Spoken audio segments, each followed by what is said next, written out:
दोस्तों ये बात तो आप जानते ही होंगे कि दिन ब दिन ज़मीन से पानी कम होता जा रहा है और हर जगह पानी की किल्लत हो रही है। जहाँ पानी है तो वहाँ पानी पोल्यूटेड है और इसी परेशानी को सामने रखकर हर कंट्री पानी को महफूज बनाने के लिए मुख्तलिफ तरीके अपना रही है। और आज हम भी आपको कुछ ऐसे ही हैरानकुन तरीके बताएंगे कि जो मुख्तलिफ कंट्रीज पानी को बचाने के लिए कर रही हैं और इससे आपको भी पानी की कदर का पता चलेगा। आपसे एक मेरी भी हम्बल रिक्वेस्ट है कि आप भी पानी को बड़ी एहतियात से इस्तेमाल करें और पानी को फजूल जाया मत करें। तो चलिए बढ़ते हैं अपनी वीडियो की तरफ।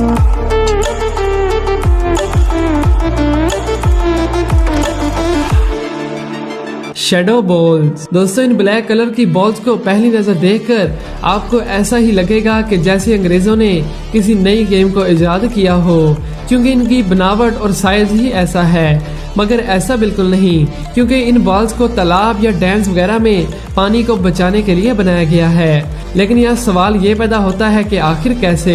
दरअसल कैलिफोर्निया में पानी के रिसोर्सेज कम होते जा रहे हैं, जिस वजह से पानी की किल्लत में दिन ब दिन इजाफा हो रहा है।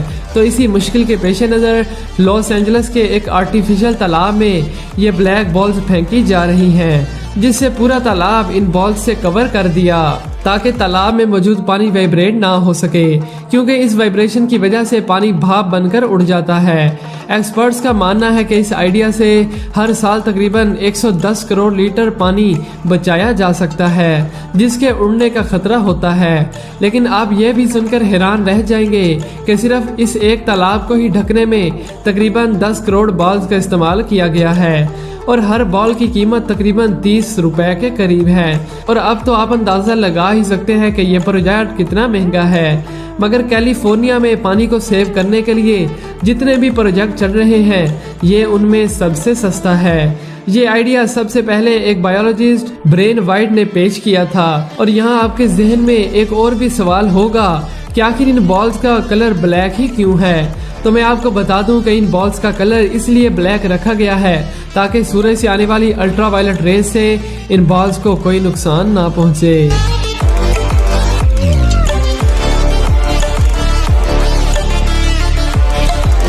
Water desalination. दोस्तों आपके जहन में कभी ये सवाल आया होगा कि साइंस इतनी तरक्की कर चुकी है, मगर साइंस की मदद से हम समंदर के खारे पानी को पीने के काबिल क्यों नहीं बना सकते। लेकिन अगर आपको नहीं पता तो मैं आपको बता दूं कि इस तरीके से कई कंट्रीज में समंदर के पानी को साफ किया जा रहा है और ख़ास तौर पर हर गल्फ कंट्री में ऐसे बड़े बड़े प्लांट्स मौजूद हैं कि जो समंदर के पानी को पीने के काबिल बनाते हैं। अमेरिका के सैन डियागो में मौजूद वाटर डिसैलिनेशन प्लांट अमेरिका का सबसे बड़ा ओशन वाटर प्योरीफाइड प्लांट है, जो कि हर रोज तकरीबन 18 करोड़ लीटर समुद्री पानी को पीने के काबिल बनाता है। लेकिन ये पानी काफी महंगा पड़ता है। बड़े लेवल पर इस तरह का प्योरीफाइंग प्लांट लगाने पर ही सिर्फ 3 से 4 हजार करोड़ रुपए खर्च हो जाते हैं और उनमें से 800 करोड़ तो इसको डिजाइन करवाने में ही लग जाता है। इसके अलावा एक और हैरानी की बात तो ये है कि इस प्रोसेस में समंदर का खारा पानी ज्यादा लगता है, मगर प्योरीफाइड वाटर बहुत ही कम निकलता है, यानी 2 लीटर खारे पानी से 1 litre fresh water.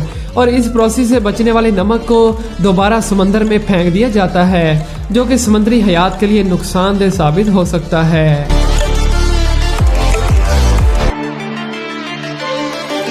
Artificial clouds. दोस्तों जैसा कि आप लोग जानते हैं कि ज्यादा देर तक बारिशों का ना होना खुश्कसाली का सबब बनता है, लेकिन अगर बादल ही ना आए तो बारिश कैसे होगी।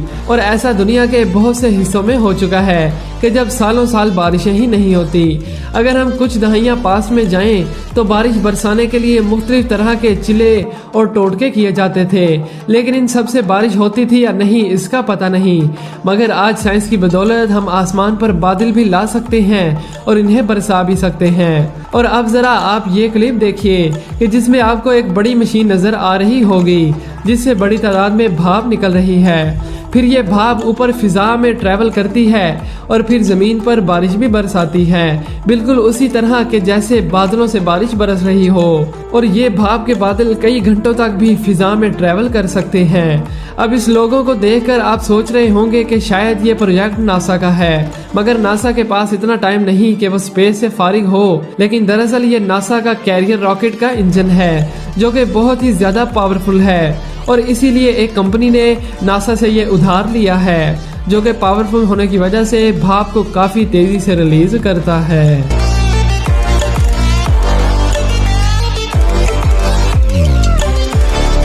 Cloud seeding. दोस्तों, दुबई को कौन नहीं जानता।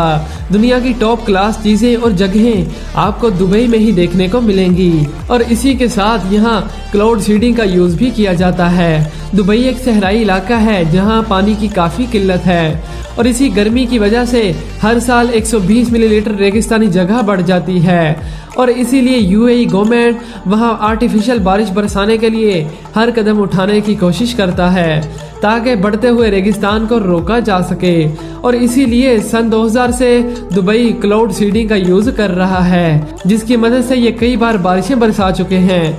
ये क्लाउड मैग्नीशियम और पोटाशियम के मिक्सचर से बनते हैं जो कि भाप को पानी में बदलकर बारिश बरसाते हैं और इस प्रोसेस में 3 से 4 करोड़ रुपए लागत आती है, मगर ये तरीका तो वहाँ मौजूद बड़े बड़े डिसैलिनेशन प्लांट से सस्ता ही है। 2015 में वहाँ क्लाउड सीडिंग के लिए 186 फ्लाइट्स उड़ाई गई थी और अब तो क्लाउड सीडिंग के लिए वो ड्रोन के बारे में भी सोच रहे हैं, जिससे इन पर लागत भी कम आएगी और इसके अलावा इस प्रोसेस से माहौल पर भी कोई बुरा असर नहीं पड़ता।